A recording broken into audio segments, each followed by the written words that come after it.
کہ ایک تو جو کیس چل رہا ہے قاضی فائز عیسیٰ کے خلاف، قاضی فائز عیسیٰ کو اکثر قدر کی نگاہ سے دیکھا جاتا ہے اور ایز این انڈیپینڈنٹ جج دیکھا جاتا ہے. ان سے کچھ غلط فیصلے بھی ہوئے ہیں، میں وہ ذکر ان کا کر چکا ہوں، بس پر مجموعی طور پر ان کے فیصلے تو غلط ہر جج سے ہی ہو سکتے ہیں، انسان ہوتے ہیں، پر بطور ایک باہمت اور آزاد خیال جج اس پہ کوئی شک نہیں کر سکتا کہ وہ رہے. ان کو پروسیکیوٹ کرنا وکلاء کی برادری کے موڈ کو دیکھ کے، اور پروسیکیوٹ ان کو اس لیے کرنا کہ وہ آپ کی جاب ہے، آپ اٹارنی جنرل ہیں تو آپ پروسیکیوٹر ہیں، عدالت کی طرف سے ایک طرح مقرر کردہ. تو دوسری یہ بات ہے کہ ایک یہ پیئر پریشر جس کو ہم کہتے ہیں، اپنے ساتھیوں کا پریشر کہ یہ کیا کر رہے ہو، کیوں کر رہے ہو. دوسری بات یہ ہے کہ ان کی اور میرا نہیں خیال لا منسٹر فروغ نسیم کی کوئی آپس میں باہمی بڑی انڈرسٹینڈنگ تھی یا رہی ہے. وہ تو وجہ بتا رہے ہیں، کل پرسوں انہوں نے کچھ بیانات دیے، وہ کہتے ہیں اس میں حکومت کی منشا شامل نہیں تھی. تو اٹارنی جنرل پابند نہیں ہوتا مشورہ کر کے چلنے کا، بتانے کا جب وہ کیس لڑتے ہیں؟ نہیں، پابند ہوتا ہے، اس کو چاہیے کہ وہ حکومت کی انسٹرکشنز کے مطابق چلے، کیونکہ حکومت اس کی کلائنٹ ہوتی ہے. بالکل.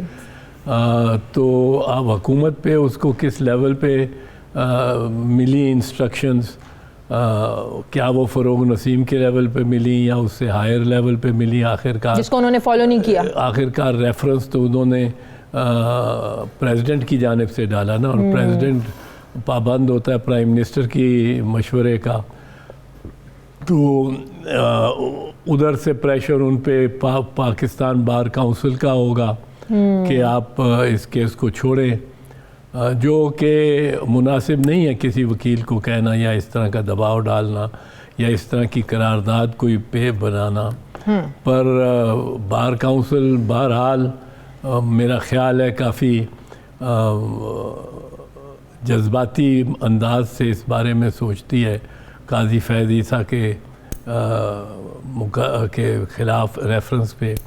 اور پھر ریفرنس بنا ایسے ٹائم پہ جب انہوں نے وہ فیض آباد دھرنے کی مینجمنٹ کے خلاف فیصلہ دیا، جو کہ ایک بڑا انڈیپینڈنٹ فیصلہ تھا. تو آپ سمجھتے ہیں اس کی ٹائمنگ غلط تھی؟ تو اب دیکھیں نا کیا لکھا ہے اٹارنی جنرل نے پرائم منسٹر کو استعفے میں. کیا پرائم منسٹر یا پریزیڈنٹ کو جو استعفیٰ دیا گیا ہے وہ کس باعث ہوا ہے؟ کیا کھچاؤ تناؤ تھا لا منسٹر کے اور اٹارنی جنرل کے درمیان تھا بھی کہ نہیں تھا؟ کیا آج کچھ کر دیا ہے پاکستان بار کونسل نے جس کی بنا پر ان کو استعفی دینا پڑ گیا؟ یہ چیزیں ابھی منظر پہ نہیں آئیں گی. بالکل. ذرا آگے بڑھتے ہیں، کچھ پولیٹیکلی باتوں کو ڈسکس کرتے ہیں. چوہے صاحب، اس وقت اس میں کوئی شک نہیں ہے یہ جو حکومت ہے اس کو ورثے میں بہت زیادہ بحران ملے. اب مہنگائی کی بات کریں تو پچھلی حکومت پر اوپر ساری ذمہ داری ڈالی جاتی ہے، لیکن اس میں بھی کوئی شک نہیں کہ اپنی نااہلی نہ تجربہ کاری کی وجہ سے انہوں نے اپنے لیے زیادہ بحران اکٹھے کر لیے ہیں. 1.5 سال تو گزر گیا ہے، 3.5 سال کا عرصہ رہتا ہے، لیکن اس 1.5 سال کی کارکردگی کو چوہے صاحب جواز بنا کے آپ سے ہیں کہ تمام جماعتوں کا اس وجہ سے اکٹھے ہونا کہ اس حکومت کو گھر بھیجنا ہے، کمر کس لینا، کیا یہ طریقہ کار درست ہے کہ انہیں وقت پورا نہ کرنے دیا جائے، ان کی مدت پوری نہ کرنے دی جائے، ان کو جواز ملے 5 سالوں بعد کہنے کا بھئی ہم تو کام اسی لیے نہیں کر سکے کہ انہوں نے ہمیں ٹائم ہی نہیں دیا، انہوں نے ہمیں گھر بھیج دیا؟ اور ایک حد تک میں سمجھتا ہوں کہ عمران خان جو ہیں وہ کیس ہی ایسا بنا رہے ہیں کہ وہ کہہ سکیں کہ انہوں نے مجھے چلنے نہیں دیا. وہ جو یہ کہتے ہیں نا کہ میں ان کے پیسہ ابھی بھی آج بھی وہ اگر کہیں نہ کہیں کہا ہوگا یا جو تقریر کرتے ہیں اس میں وہ پرائم منسٹر یہ ضرور کہتے ہیں ان چوروں کو میں نہیں جانے. چور ڈاکو تو ہر ایک پیٹ ورڈ بن گیا ہے. چاہے بھاگ گئے وہ نکل گئے ان کے نیٹ سے، پر وہ ان کو جانے نہیں دوں گا. اب وہ کیس ہی اپنا الیکشنز کا کوئی ایسا بنا رہے ہیں کہ میں تو چاہتا تھا کہ میں کوشش کروں اور میں پیسے بھی سارے واپس لے کے آؤں آپ پاکستان کے عوام کے، اور ہزاروں ارب ڈالر اور پاؤنڈ اگر واپس آ جاتے جو یہ لے گئے ہیں تو بہتر ہو سکتا ہمیں IMF کی طرف ہی نہ جانا پڑتا. وہ تو لگتا ہے کہ وہ کیس ایسا بنا دیں کہ ان کے جواز مل سکے. ہاں، کیونکہ ان کے پاس اور کوئی جواز نہیں ہے. قیمتوں کا، گورننس کا، مہنگائی کا، بے روزگاری کا، جو بھی انڈیکس ہیں ان کے منصوبوں کا، کوئی نیا منصوبہ ان کے ساتھ، وہ BRT نہیں چل رہا پشاور والا، تو وہ اس میں ان سے بہت کوتاہیاں ہو رہی ہیں اور کمزوریاں ہیں اس طرف. تو ان کا ایک offence is the best defence کہ اب میاں نواز شریف کا باہر جانا بھی ایک بڑا عجوبہ ہے کہ اجازت بھی خود دی ہے، ایک کانوکٹ ہو اور اس کو اجازت مل جائے. بہت چیزوں کی انہوں نے خود دی ہے اجازت، بہت چیزوں کا ان کو شاید علم بھی نہیں ہوتا. میرا خیال ہے مثال کے طور پہ جس دن شاہد خاقان عباسی ایک سابق وزیر اعظم کو گرفتار کیا گیا ہے، میرا نہیں خیال کہ اس روز وزیر اعظم پاکستان کو علم تھا کہ میرا پیش رو آج ابھی گرفتار ہو گیا ہے یا ہو رہا ہے یا ہو گیا ہے. سو بہت ساری چیزیں ان کے بس میں بھی نہیں ہیں. تو لیکن یہ سب کچھ ان کے الزام جو صاحب اس لیے لگتا ہے کہ ایک تاثر چھوڑ جاتے ہیں نا ان کے وزیر بھی اور خود بھی، میں اس کو نہیں چھوڑوں گا، اتنے لوگوں کو جیل میں ڈالوں گا، چور ڈاکو، تو ایک تاثر تو خود بنا دیتے ہیں نا یہ لوگ. اچھا، پیپلز پارٹی ہماری ایک تاریخ رہی ہے کہ حکومتوں کو وقت سے پہلے گھر بھیجا جاتا رہا ہے. نون لیگ کو بھی اعتراض رہا ہے، آپ لوگ پیپلز پارٹی کو بھی اعتراضات رہے ہیں. تو یہ کوئی اچھی تو روایت نہیں ہوگی نا کہ اگر وقت سے پہلے گھر بھیجا. آپ لوگ تو اس چیز کو بہتر طریقے سے سمجھتے ہیں کہ اب ایک جمہوری ایک پروسیس ہے، اس کو چلتے رہنا چاہیے. پہلی بات تو وہ جو آپ نے پہلے کی ہے میں اس پہ عرض کروں، وزراء تو بے لگام قسم کے بیانات دیتے ہیں اور ایک وزیر ایک دے رہا ہوتا ہے، دوسرا وزیر دوسرا دے رہا ہوتا ہے. ایک نواز شریف کو باہر بھیج رہا ہوتا ہے علاج کے لیے، ایک اس کو جانے ہی نہیں دیں گے کہہ رہا ہوتا ہے. ان کی آپس میں بھی بات ملتی نہیں ہے. مجھے یہ دیکھیں، اس میں ہینڈز آن پرائم منسٹر کو ہونا چاہیے. مجھے یاد ہے کہ ہماری پرائم منسٹر بے نظیر صاحبہ، بے نظیر شہید، بی بی شہید، صبح 8 بجے آپ کو ٹیلی فون آ جاتا تھا وزراء سے، ڈسکس کرنا شروع ہو جاتی تھی. نہیں، پہلے تو ڈسکس کرتی تھی، اگر کسی کو سمجھانا ہو ذرا دھیمے پیار سے تو اس کو کہ یہ آپ کا بیان آ جایا ہے، صبح آپ ابھی اٹھے بھی نہیں، آنکھیں مل رہے ہیں، اخبار بھی نہیں دیکھا کہ یہ آپ کا اخبار میں صبح یہ بیان آیا ہے، اس کی کیا مصلحت ہے اور there must be some reason to it. اور وہ پہلے صبح اٹھی ہوئی، اخبار پڑھی ہوئے، سارا جائزہ لیا ہوا، بریفنگ ان کو جو ISI کا چیف تھا خود روزانہ خود بریفنگ دیتا تھا، خود سب سے پہلے بیفور شی کیم آؤٹ. تو اسی طرح بھٹو صاحب شہید کا، they were well informed about everything that was going on. They were hands on prime ministers. صحیح. تو اپنا اب خان صاحب جس طرح چیئرمین بلاول نے کہا ہے کہ کچھ جادو کا زیادہ، بڑی امیچور سی ویسے اسٹیٹمنٹ ہے. کس لیول پہ ایک چیئرمین کسی پارٹی کا وہ اس طرح کی اسٹیٹمنٹ سوٹ کرتی ہیں؟ نہیں، یہ کچھ ایسا ہو گیا ہے جس کے آپ کو بھی علم ہے کہ جادو کچھ چڑھ کے بولا ہے خان صاحب کے لیکن باتوں پہ کیسے یقین کر سکتے ہیں خان صاحب کے میٹر میں؟ ایٹ لیسٹ بلاول بھٹو کو یہ باتیں نہیں کرنی چاہیے. ایسی کوئی اتنی بات نہیں. میں آپ کو بتاؤں، بلاول بھٹو نے فار انسٹنس جو بات کی جس پہ یہ سیخ پا ہو گیا اور ان کی چھیڑی بن گئی ہے، سلیکٹ پرائم منسٹر سلیکٹ. نہیں، اس نے بڑے پیار سے کہا and I also thank the prime minister select. اب یہ ایک نوئنس نکالی جو اس نے، یہ پارلیمنٹ میں آپ کو یاد ہوگا جب اوتھ لیا پرائم منسٹر نے، اس وقت یہاں ختم کی بلاول بھٹو زرداری نے اپنی تقریر، وہ ختم کہاں کی، I also again congratulate Prime Minister select. اب یہ الیکٹ اور سلیکٹ کے درمیان ایک سین ڈال کے، ایک ایس ڈال کے، ایک زمین آسمان کا فرق بنا دینا، یہ اگر ہاؤس آف کامنز میں کہا گیا ہوتا نا تو اس کی اتنی تعریف آج تک جب بھی کوئی بولتا ہے اس کی تعریف کرتا کہ یہ بڑی اچھی بات کی ہے۔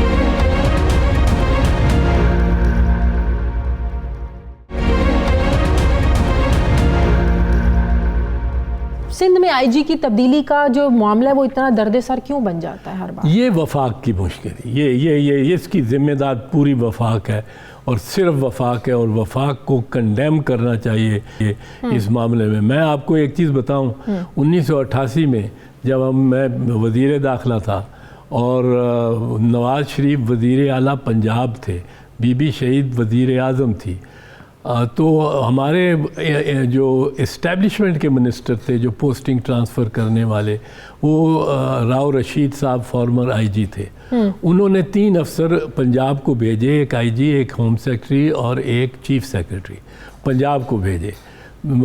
نواز شریف کی بیکنگ کر رہے تھے صدر اسحاق خان اور آرمی چیف اسلم بیگ، یہ ان کے ساتھ یہ عام معروف بات تھی کہ یہ تینوں اکٹھے ہیں اور بی بی کے خلاف ایک محاذ بنایا ہوا ہے۔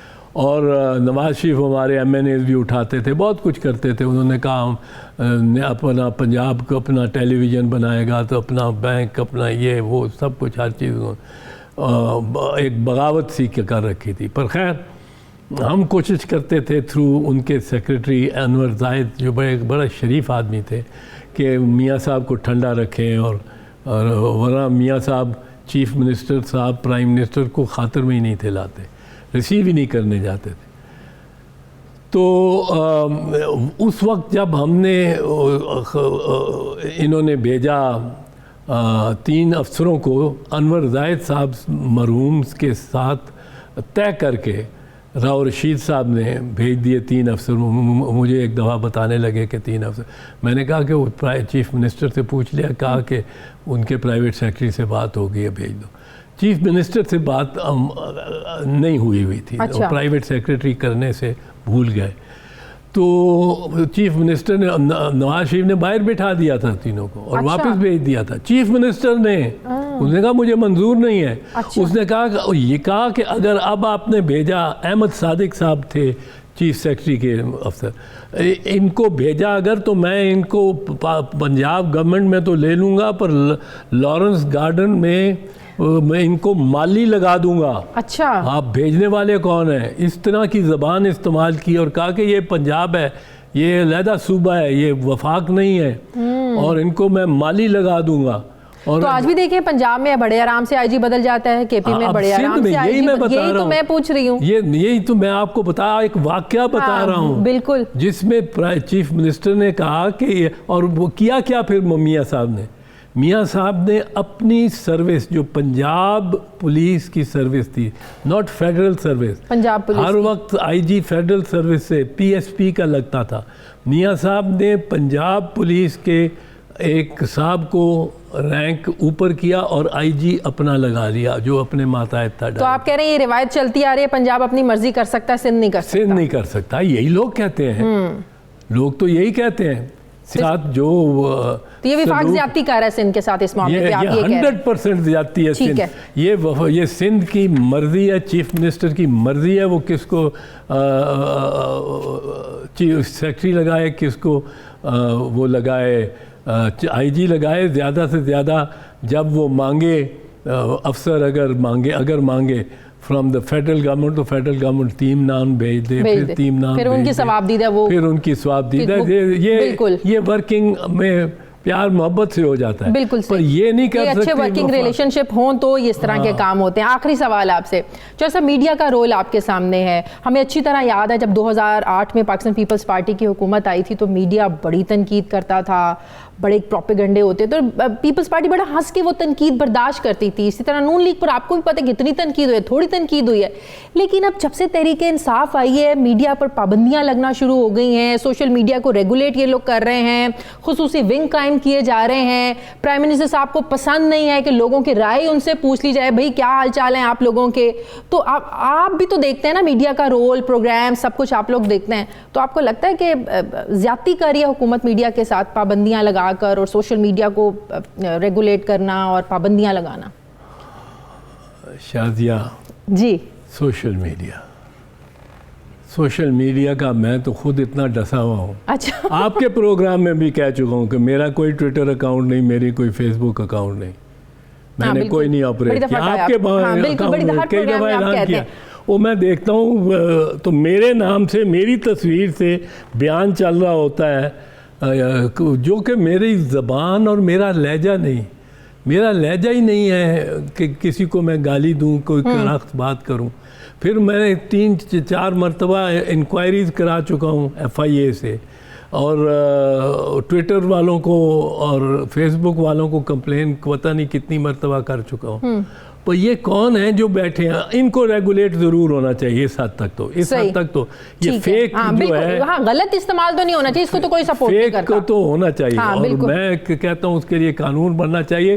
مجھے لوگ کہتے ہیں یار تم نے یہ بیان کیسے دیا, یا کوئی بڑی تعریف آ کے کرتے ہیں, بڑا دلیر آدمی, بڑا دلیر نہیں تو مطلب اگر PTI کے خلاف دے دیا تو وہ نون والا بڑا خوش ہے, لیکن اسی PTI نے بڑی ٹرولنگ کی ہوئی ہے. نون کے خلاف دے دیا تو PTI والا بڑا خوش ہے. میں کہتا ہوں بھائی مجھے میرا ہے ہی نہیں, میں نے دیا ہی نہیں سوشل میڈیا, میں بار بار آپ کے ذریعے پھر میں بتا رہا ہوں کہ میں نے نہیں دیا. چوتھی دفعہ چوائس میرے پروگرام میں بتا رہے ہیں میرا کوئی اکاؤنٹ نہیں ہے, نہ ٹویٹر آپ یوز کرتے ہیں, نہ فیس بک ہے آپ کا, کوئی آپ کا اکاؤنٹ نہیں ہے. نہیں, میرا نے اکاؤنٹ ڈورمنٹ رکھے ہوئے صرف اس لیے کہ میں کہہ سکوں جب وہ فیس بک والے, کہ بھائی میرا ریئل اکاؤنٹ جب وہ سرور والے خود پوچھے کہ آپ کا کوئی ہے, تو میرا the real Aitzaz Twitter account ہے, میں نے نہیں استعمال کیا. ایک ٹیسٹ کے طور پہ میسج بھیجا, بیٹے میرے نے بنایا مجھے سکھانے کے لیے, مجھے وہ بھی بھول گیا کہ کس طرح بھیجا تھا اور کس کو بھیجا. صحیح, لیکن ایک عام تاثر یہ ہے کہ حکومت سب کچھ بوکھلاہٹ میں کر رہی ہے. ہاں, حکومت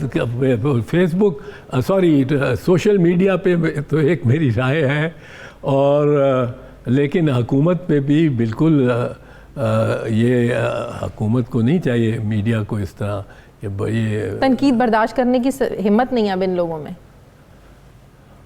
ہمت تنقید برداشت کرنے میں کی صرف ایسے سیاستدانوں کو میں آتی ہے جو کوئی 15-20 سال سیاست میں رہ چکا ہو, اور میں تو کوئی 54 سال سے سیاست میں ہوں, اسٹوڈنٹ لائف سے سیاست میں. پیپلز پارٹی برداشت کرتی رہی ہے تنقید. پیپلز پارٹی دیکھو, پیپلز پارٹی نے اس سے زیادہ کیا برداشت ہوگی کہ میں نے بغاوت کی پیپلز پارٹی کے خلاف. جب افتخار محمد چودھری کو میں بحال کرا رہا تھا, اس دوران مشرف سے جو اقتدار کی کرسی تھی وہ آصف علی زرداری کے پاس آ گئی تھی, اور زرداری صاحب نے کئی دفعہ مجھے بلایا, جو میں بعد میں بتا دیتا تھا ان کو, افتخار محمد چودھری صاحب کو بھی, ان سے شیئر کرتا تھا اور دوسروں سے بھی, کہ مجھے بلایا پریزیڈنٹ نے. پریزیڈنٹ صاحب چاہتے تھے کہ میں اس سے ڈسوسیٹ کروں, پر میں کہتا تھا جی میں اب اتنا کمیٹڈ ہوں اس کو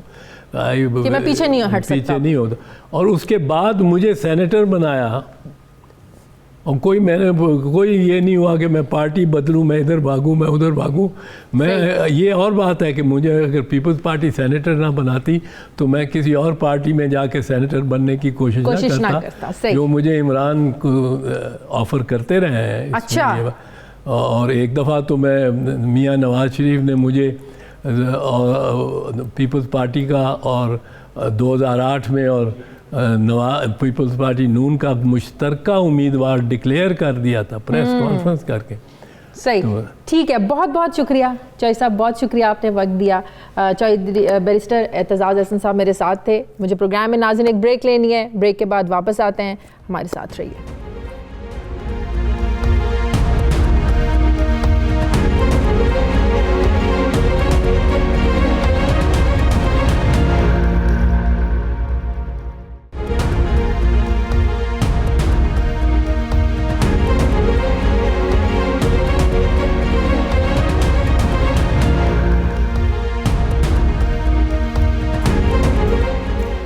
ناظرین, کیا کیا حکومت ملک میں معاشی استحکام لانے میں ناکام ہو چکی ہے؟ کیا آنے والے دنوں میں مہنگائی مزید بڑھ جائے گی؟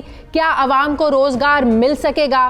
تحریک انصاف نے جس عوام کی حالت زار میں تبدیلی کے وعدے کیے تھے، آخر وہ وعدے کب پورے ہوں گے؟ یہ سوال ہر کوئی پوچھتا ہے، ہر عام شخص یہ سوال پوچھتا ہے۔ اور اب تک حکومت نے معاشی استحکام لانے کے لیے جو اقدامات اٹھائے ہیں، ان کے ثمرات عوام تک آخر کب پہنچیں گے؟ یہ وہ سوالات ہیں جو عوامی حلقوں میں زیر گردش ہے، اور انہی سوالات کے جوابات نہ ملنے پر عوام میں اب غم و غصہ بھی پایا جاتا ہے۔ اشیاء ضروریہ کی قیمتوں میں ہر آنے والے دن کے ساتھ اضافہ ہو رہا ہے۔ عام جو کھانے پینے کی روزمرہ کی جو چیزیں ہیں، ہر تھوڑے عرصے کے بعد یا تو اس کا بحران پیدا جو ہونا شروع ہو جاتا ہے، یا چیزیں مہنگی ہو جاتی ہیں۔ کبھی عوام کو گندم نہیں ملتی ہے تو کبھی چینی کا فقدان ہو جاتا ہے۔ 17 ماہ میں بجلی دگنا مہنگی ہو گئی ہے۔ افراط زر 14.6% تک جا پہنچا ہے۔ خوراک کا افراط زر 25% ہو گیا ہے۔ عالمی منڈی کے حساب سے پیٹرول کی قیمتوں میں کئی گنا زیادہ اضافہ ہوا ہے۔ 12 لاکھ سے زائد افراد بے روزگار ہو چکے ہیں، جبکہ اس سال اس سے بھی زیادہ مزید افراد کے بے روزگار ہونے کا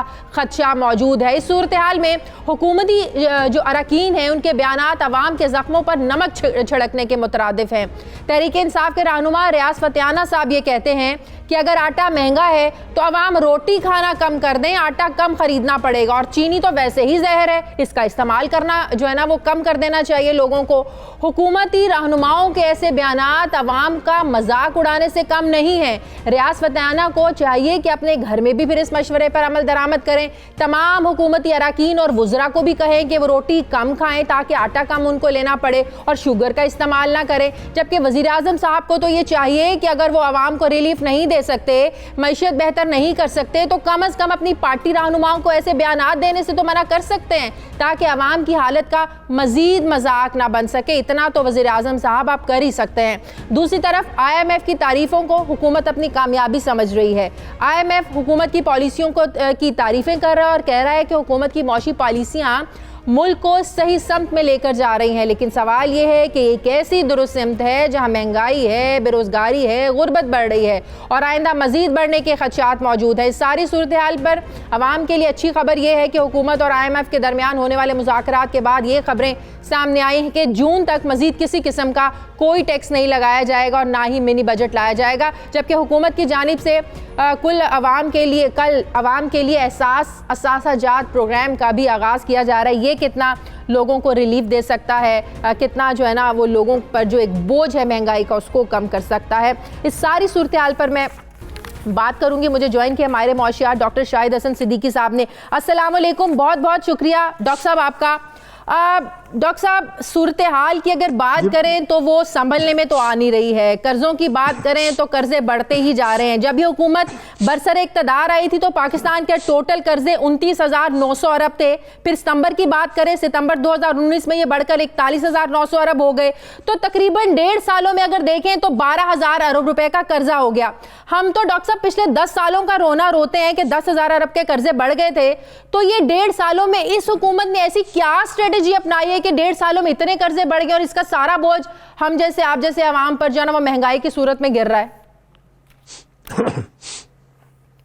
دیکھیے، آپ نے بڑے اہم نکات اٹھائے ہیں۔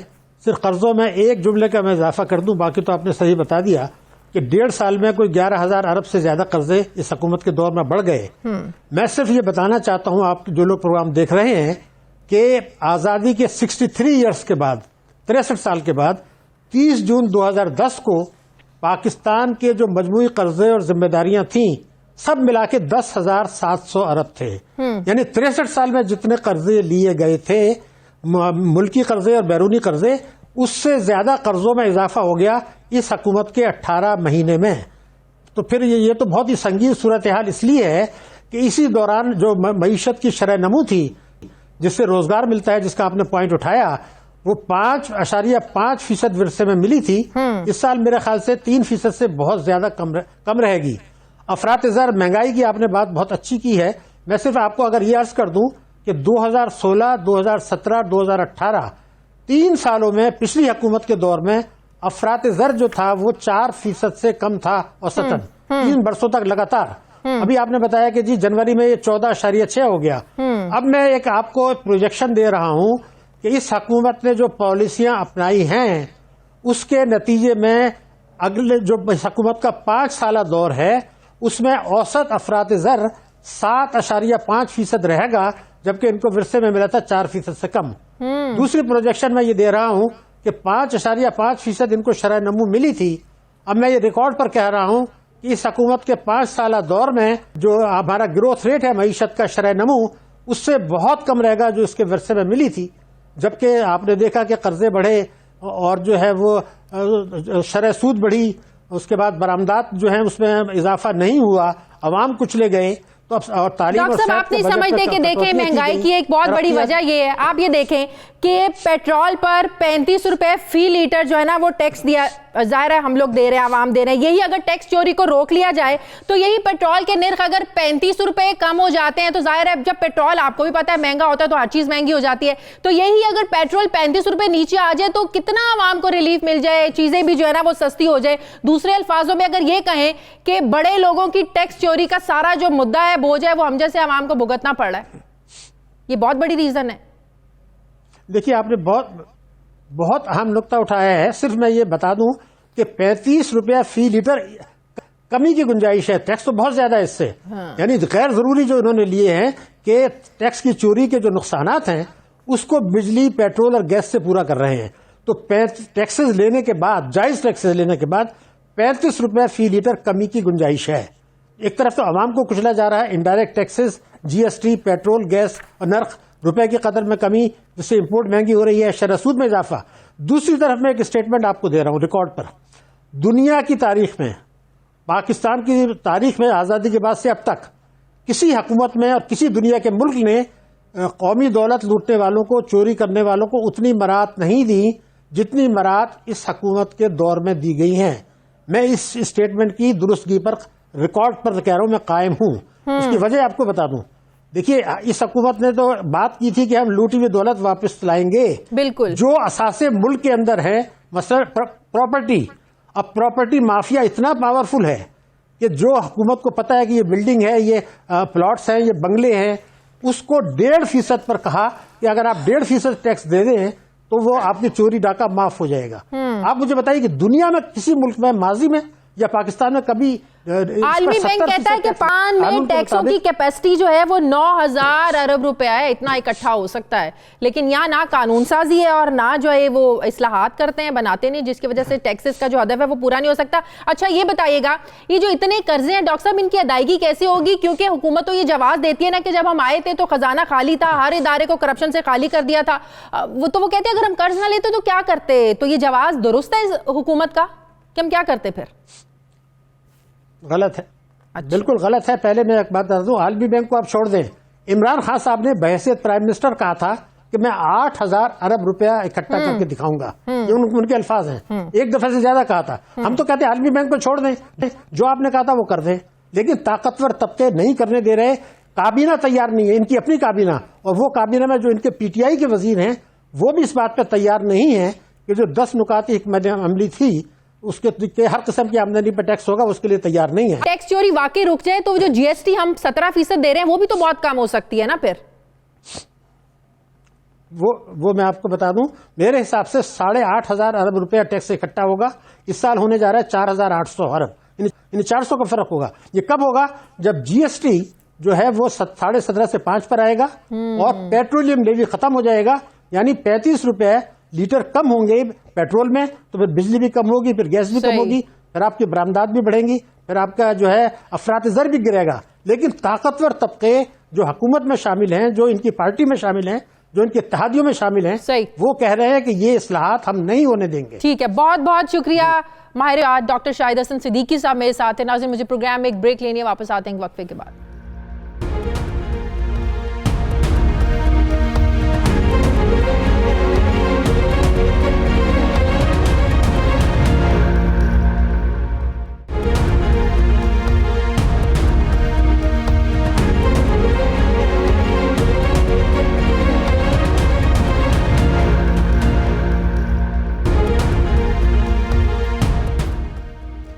ناظرین، سندھ حکومت نے پورے صوبے میں 1.5 لاکھ سے زائد جعلی نمبر پلیٹس اور جعلی کاغذات پر چلنے والی گاڑیوں کے مالکان کے خلاف گھیرا تنگ کرنے کا فیصلہ کیا ہے۔